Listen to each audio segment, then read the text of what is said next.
Well, joining me now to discuss the conflict in Israel and Gaza is a TV host and satirist, Bassem Youssef. Bassem, it's great to have you back on the programme. I wish it was under different circumstances. First of all, what is your reaction to what happened on October the 7th?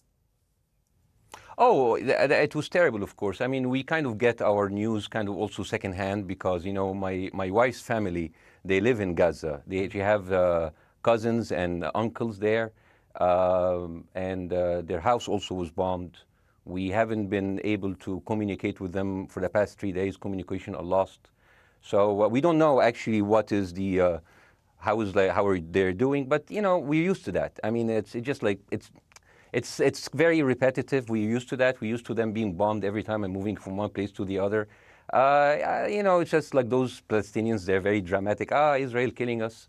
But they never die. I mean, they always come back. You know, they're very difficult to kill, very difficult people to kill. I know because I'm married to one. I tried many times, couldn't kill her. I mean, there's a dark humour there, and I understand why. Because no, it's not dark humour. I try to get to her every time, but she uses our kids as human shields. I can never take her out. Again, I understand the humour, but to be serious, Bassem, about this. Tonight, I will be serious. Now, I will be serious. I was watching your interview with Ben Shapiro, and I'll tell you one thing. Yeah. I think that Ben Shapiro is one of the smartest people who ever walked this earth. He's very, very smart. I follow him, and I believe everything he said. And when he came on your show, his solution was, and I quote, his solution was that the solution for this is for Israel to annex Gaza and to kill as many son of bitches as possible to make sure that this will never happen again.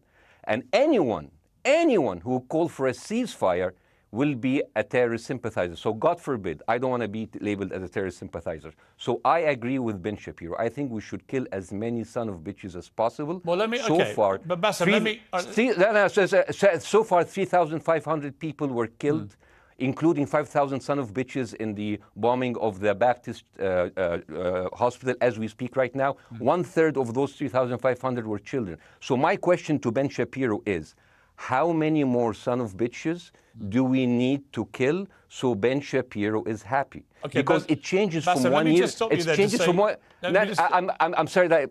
Listen, I'm really at a disadvantage here. I'm looking at a camera. I don't see you. I can hear you on my ears. The reason I'm interrupting is I think you might be. I think you're conflating different interviews with Ben Shapiro. He didn't use the phrase "sons of bitches" with me. Let me play to you what he actually said on my show. He did. Go back to your interview. No, he didn't. That was another interview. But let me play what he said to me here. Well, frankly, I don't believe in proportionate response to terrorism. I believe that the way that you stop terrorism is with wildly disproportionate response. That doesn't mean in terms of targeting civilians. It means in terms of killing as many terrorists as humanly possible and allowing them to dictate the terms of engagement by hiding behind civilians in areas that they are supposedly responsible for means that the only option for Israel is to surrender to Hamas's hatred of its own citizens, its willingness to use its own children as human shields. No country worth its salt could ever do that. Now, that is substantively different to what you said he said, right? He's talking there but specifically about Hamas terrorists. I agree with him.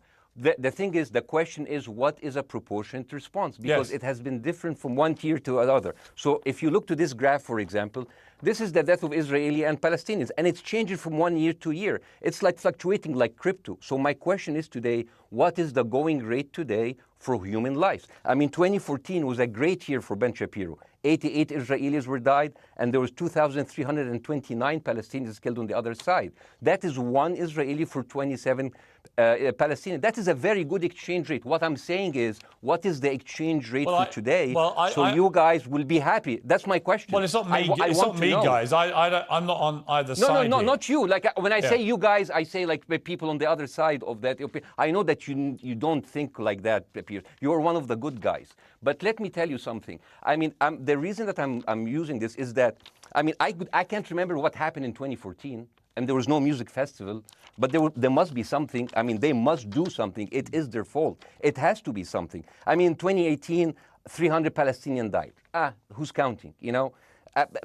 So the thing is, what my question is, let's find what is the exchange rate for human life today so we expect the future death of Palestinians and will be happy to it. My response to that would be this, Bassem. I've thought carefully about this because I think it's very tricky for people like me to immerse ourselves into a conflict where we're not directly involved. And I thought carefully about what I feel about this. I feel that the scale of what Hamas did on October the 7th supersedes anything else I've seen in this conflict, really ever. The savagery, the butchery, the slaughter of 1,300 people, the shooting of babies, the 100%. Kidnapping of grandmothers and so on. So if we can agree on that, which I think is inarguable, then the question then becomes, again, about proportion. I don't disagree that there's been a lot of bad stuff on both sides going back historically for decades. But if we agree that this was on a different level altogether, quite deliberately by Hamas, designed to provoke... No, here's my question. Let me ask you a question. And the question, because you raised it earlier about proportion. I honestly don't know what the proportionate response is. I honestly don't. I don't. I've been watching the airstrikes this week thinking... So what's your question? Well, I would ask you, if you were Israel, what would you... If I was Israel? If you were Israel and that had happened to you, what would you think would be the appropriate way for the country to respond?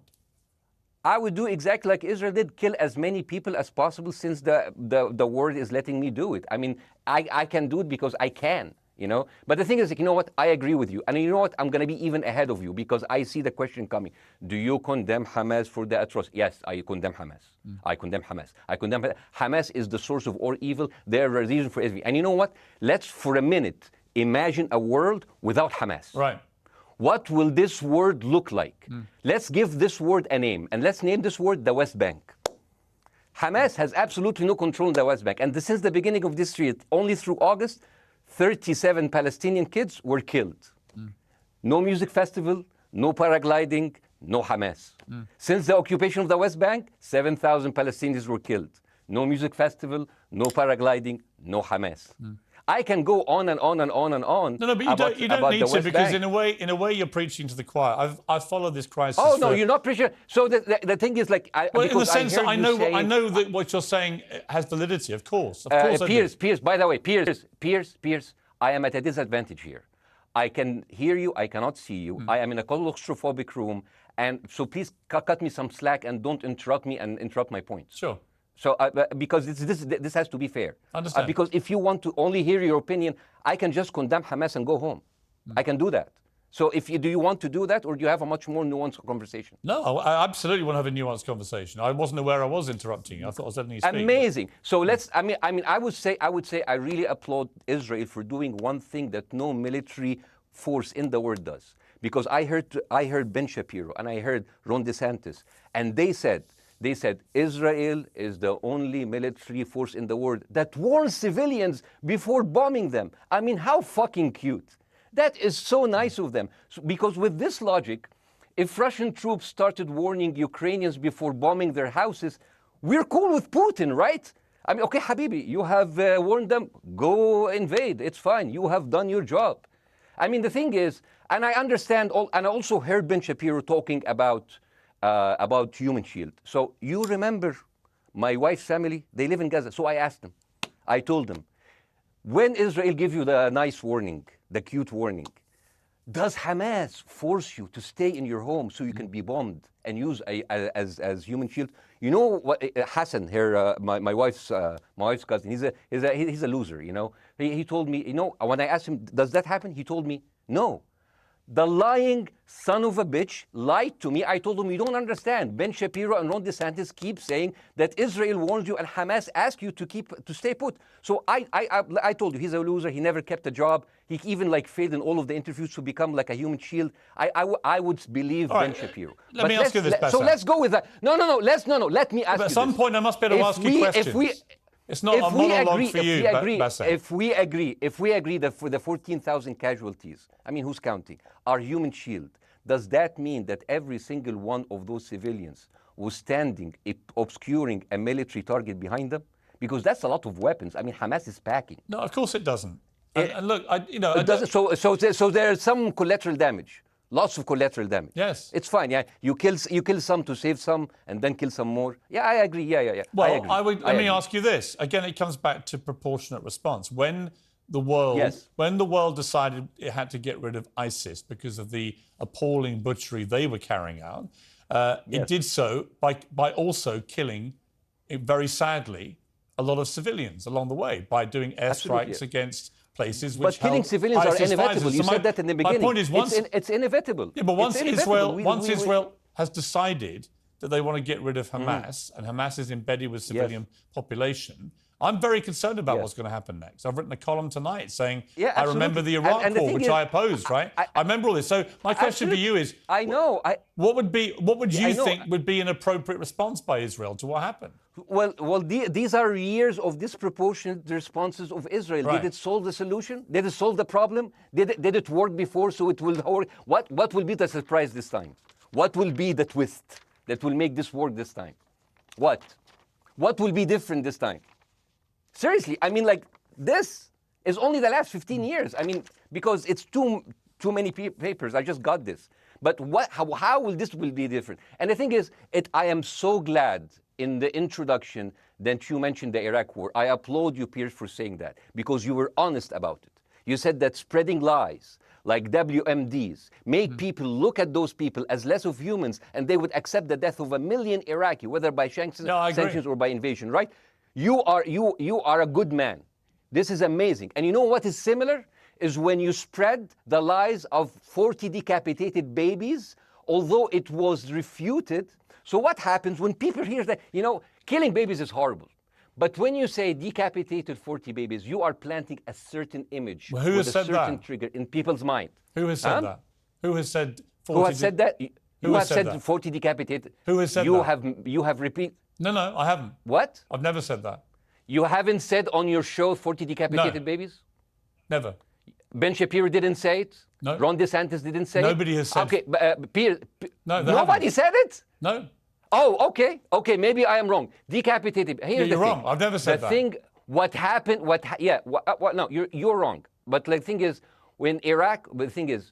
the same thing is happening in Iraq. Ben Shapiro once tweeted, not even about Gaza, about the West Bank, when Israel continued to build the illegal settlement. He said, 2017, Israel likes to build things, and Arabs, not Palestine, not Hamas, Arabs like to bomb crap and live in open sewage. Yeah, I thought that was very the Israeli defense minister, he said, those are human animals.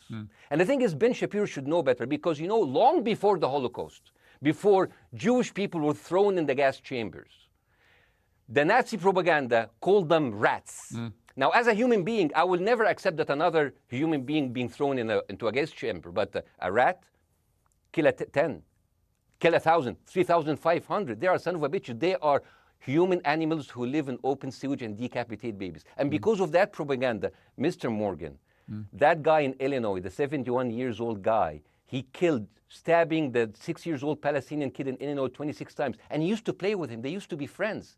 But he went in, marching into their apartment, stabbing his mother and killing him, shouting, all Muslims could die. Yeah. It took you 80 years to change one word from Jewish to Muslim.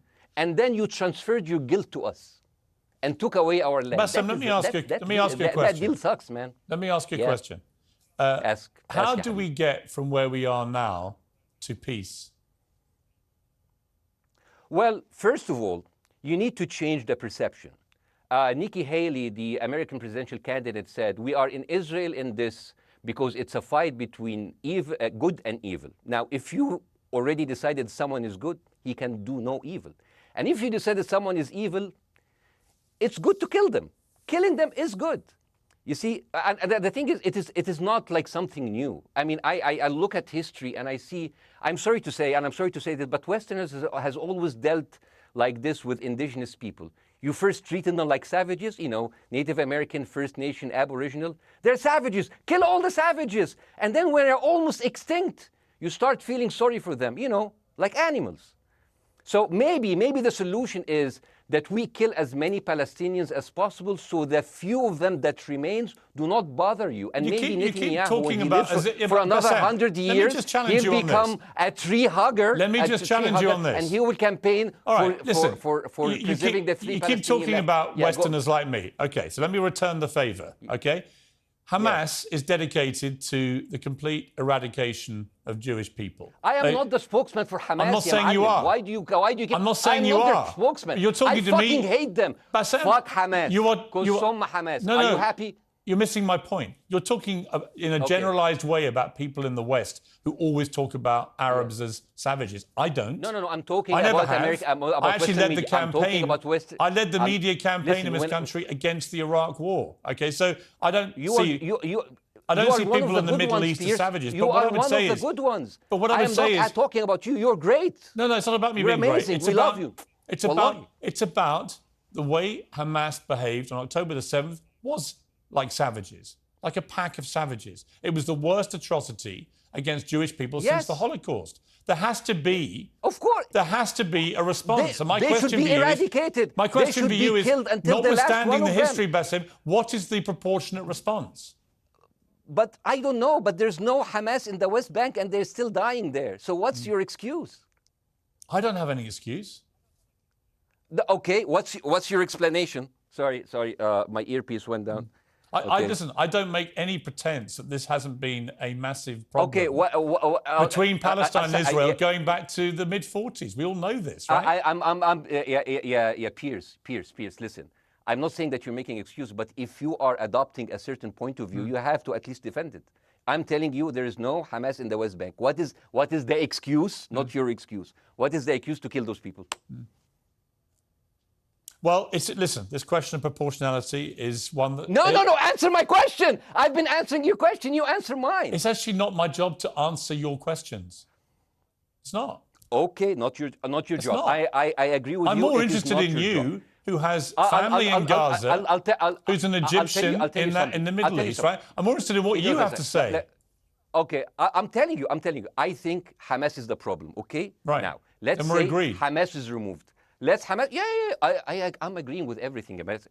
You want me to condemn Hamas? I will condemn Hamas, Hummus, Hassan, everybody. Guys, so wait. I can't hear you. The earpiece. Damn. Okay. Oops. Okay. Yeah. Okay. I do need help. I think. Okay. Just go back. Is he there? Go back. Can you hear me? Okay, go. Thank you, guys. Can you hear, Bassem? Yeah, now I can hear you. Okay. So here's the thing. Can you hear? Okay, so let's say, for example, Hamas ceased to exist.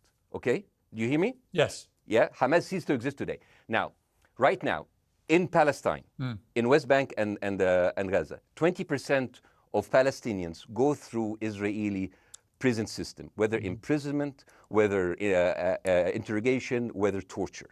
And the rest of them, they live a life of daily loss of land, of homes, of life, and they are suffocated by this. So let me ask you something. If you are a Palestinian living into these conditions for decades, would you sympathize with your oppressor or sympathize with the people who claim they resist them even if they are terrorists? I have made no secret that I think the conditions Palestinians have had to exist under are completely unacceptable. I've said that for years. So the question then becomes, how do you forge peace between two warring parts of that region who, for decades, have approached peace, in my view, with mutual sledgehammers, with no actual desire to have peace? And I think it comes down in the end to great leadership.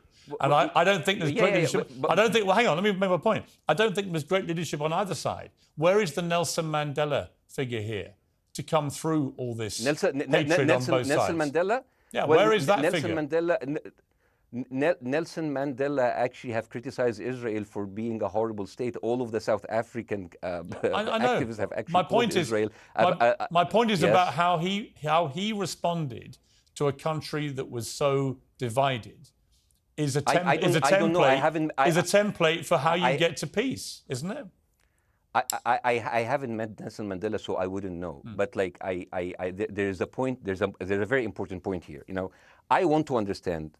What is the logic of Israel carpet bombing Gaza? I mean, if there's a logic, if this will make Israel safe, I want to hear the logic. So if they continue bombing, what are they hoping to achieve? Well, I think we know what their stated aim is. Their stated aim is to eradicate and wipe out Hamas. They believe Hamas are living predominantly in northern Gaza. They also are aware they're living amongst civilians. So it's an incredibly difficult thing. As I said in my monologue, it is very, very difficult to see how they do this without massive collateral damage.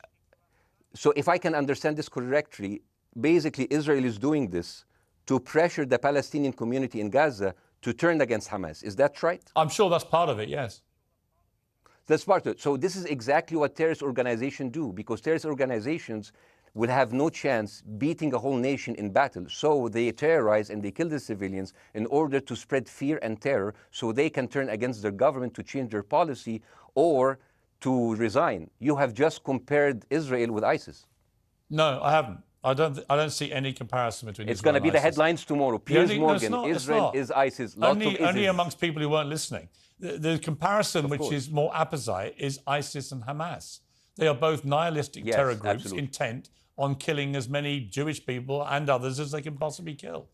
And you can't get peace with people like that. Absolutely. You know what? I'm going to do something that nobody done on your television. You know what I'm going to do on your episode? I'm going to pretend that I'm an Israeli citizen.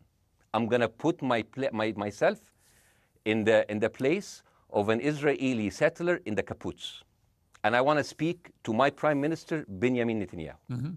Mr. Benjamin Netanyahu, I have voted for you because you have promised us peace and prosperity and security.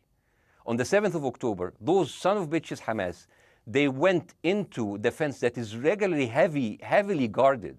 Usually if there's like a dove that comes close to it, it will be shot. Those people went in and they went for 6 hours before IDF forces was deployed, killing our friends, our families, kidnapping our grandmothers and babies, and went in. I want to ask you, Mr. Prime Minister, after you have fractured the Israeli community and you have fucked our courts, our Supreme Courts, what are you doing with the money being given to you, to the United States? Also, you are carpet bombing Gaza with absolutely no regard to our hostages, our people. I heard a rumor in the kibbutz that you're doing that you let that happen as an excuse to carpet bomb Gaza, so you push them into Sinai. And I didn't believe that. It's like, not my Prime Minister, he can never do that. And then I watched an interview for Danny Ayalon. He was your chief advisor. He was also the Israeli ambassador to the United States. And you know what he said, Mr. Prime Minister? He said that the solution for those Palestinians is to go into a vast land of Sinai and live into tent cities temporarily, temporarily, wink wink, until we build Gaza again, and then we invite you back. يعني عبط احنا بقى. يعني فاهمني؟ We've seen this movie before. So يعني, and when I saw this, I couldn't explain to my fellows in the kibbutz, how come our Israeli government is trading human lives for another piece of land?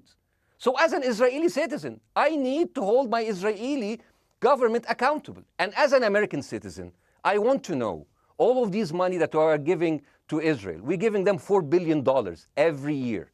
Joe Biden said it's the best investment America ever done. Well, if I am in the place of Joe Biden, I would say, sorry, don't speak. I would say, if I was Joe Biden, I would go down and whisper in the ears of Netanyahu and tell them, I hate bad investments. They haunt me, like Littlefinger in Game of Thrones. But the thing is, this is the problem.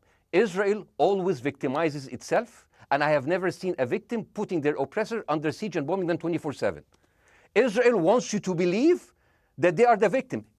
Dealing with Israel is so difficult. It's like being in a relationship with a narcissistic psychopath. He fucks you up, and then he makes you think it's your fault. All right, you look at Israel as Superman, but they're really Homelander. Wallahi, they are shooting fish in a barrel, and they are annoyed with the splashes. Bassem, I want to say two things. One, if you could just slightly mind your language. We are uncensored, but if you keep swearing, I'm very sorry. We have to apologise to viewers who may be offended by that. I apologize. But I understand passions run high, so let's not get too bogged down about the old swear word. I apologize to the viewers. I apologize to the viewers for my language. My second question is this: after the sight of dead civilians. After the break, we have the managing director of the Daily Wire, which is Ben Shapiro's company. We were going to interview him on his own, but he's happy to come on and talk with you directly if you are prepared to stay.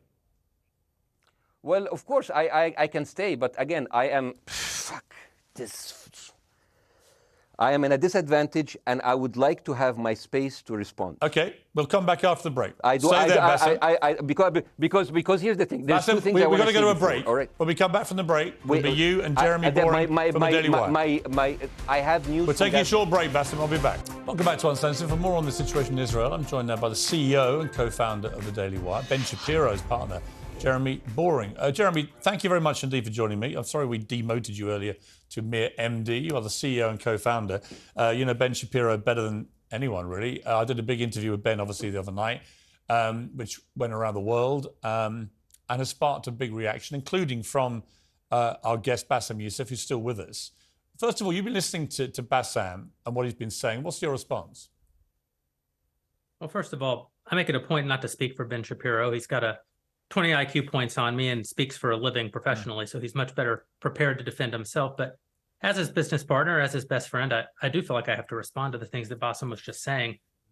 First of all, the question of how many sons of bitches have to be killed in order to end this conflict, I suppose that the answer is as many of them as it takes. That doesn't mean that I or Ben or any decent person in their right mind is happy with the killing of civilians. I posted at the very beginning of this conflict that a woman or a child blown apart in Gaza is just as tragic as a Jewish baby killed in one of the settlements. That doesn't mean that Israel's actions and the actions of Hamas are morally equivalent.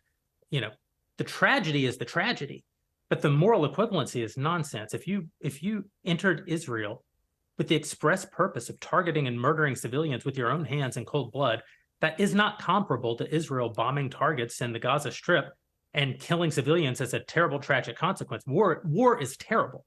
War is an awful thing. That's why decent people don't lightly engage in war, and why Hamas should not have incited this war. You know, we can talk about the history of the Israeli conflict. I'm not a professional political commentator. I'm a CEO. I'm a screenwriter, and I'm certainly not Ben Shapiro. I'm not here to discuss the history of the Israeli-Palestinian conflict, but we all saw what happened on October 7th. And the idea that Israel was not going to react severely to that, or that Israel should not react severely to that, is ludicrous. And the Jeremy, idea that Ben Shapiro should be a moderating voice, that Ben Shapiro should be, saying, no, Israel should not respond in this situation, that's nonsense. Let me ask you, though, Jeremy, the question which I think is the big question. What is a proportionate response to that outrage on October the 7th, which is the worst attack on Jewish people since the Holocaust? What is proportionate? If it's true, as reports are suggesting tonight, that there may have been a hospital hit by an Israeli strike and up to 500 people or more have died, that would seem to me, if that is verified, and it's not verified yet, you know, we don't know exactly what has happened other than there's been a hit on this hospital. But if that is verified to have been an Israeli strike, that will strike many people as disproportionate. Certainly. Well, first of all, I don't know what a proportionate response is or why we would want it. I suppose a proportionate response would be for 3,000 Israelis to go through the fence, gun down innocent Palestinian women and children, burn their bodies, burn them alive, take hostages, rape their women. No one wants a proportionate response. No moral person could possibly call for a proportionate response. The purpose of war is to defeat your enemy. The West has, in my lifetime, forgotten the purpose of war because the true cost of war is so terrible. The last time the West engaged in war and won it was World War II, and they did it through incredible brutality. They did it by bringing their enemies to heel. That is not a thing to That's not a thing to rah-rah about. That's not a thing to look forward to. As I said, all decent people should avoid war. But I think the sort of lie of the post-World War II, the post-war consensus lie, is that somehow war in which you kill a bunch of people and don't secure victory is morally superior to war where you do secure victory. I would say that the only way to morally justify a war is to win it. Otherwise, the very argument that brought you into the war, this enemy must be defeated, ends up being proven a lie. I mean, Afghanistan, I think America had every right to go into Afghanistan.